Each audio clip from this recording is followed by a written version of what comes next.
As usual, every morning the president would come out the back door, and of course I would come out this walk here from the security shack, and I would meet him right here on the drive.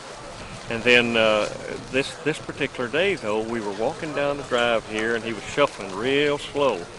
And I said, "Mr. President, you sure you're all right?" He said, "Oh, I'm fine." I said, "Do you have arrangements for Mexico? We were supposed to go to Acapulco and spend Acapulco and spend 6 weeks down there." And so I knew that he shouldn't go, but that's not my job, you know.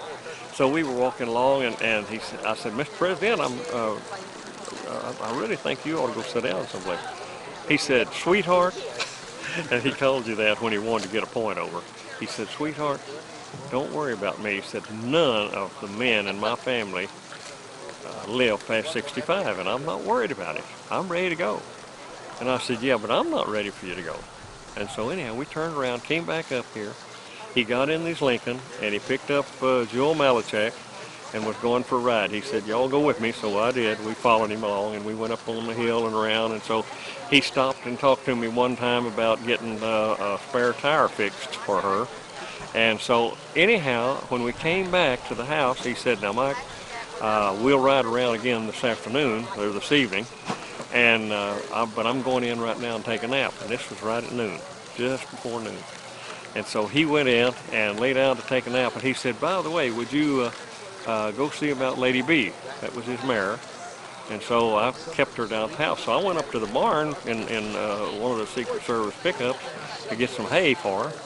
And so I brought it down and was feeding her over at this place here, a quarter of a mile down the road where we live.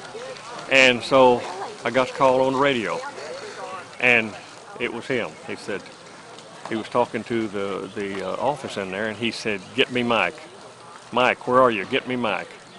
And so I headed back up here at the ranch, and I came through the gate up here and stopped at the front, ran in, and he was lying on the floor. And his oxygen mask had been torn off. He had spit up in it. It had a heart attack.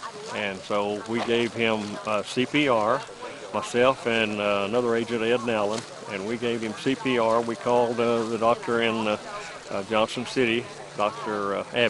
David Abbott, and got him on the way out here. Meanwhile, we got a stretcher out, called for the plane. The plane backed up in here, and we took him out on a stretcher. We were continually giving him CPR all the way out, put him on the plane, and as we were just getting ready to taxi out, and actually we're moving, Dr. Abbott got there and we pulled him on board the plane, and he worked on him all the way to San Antonio, and he said, "There's no use, he's gone."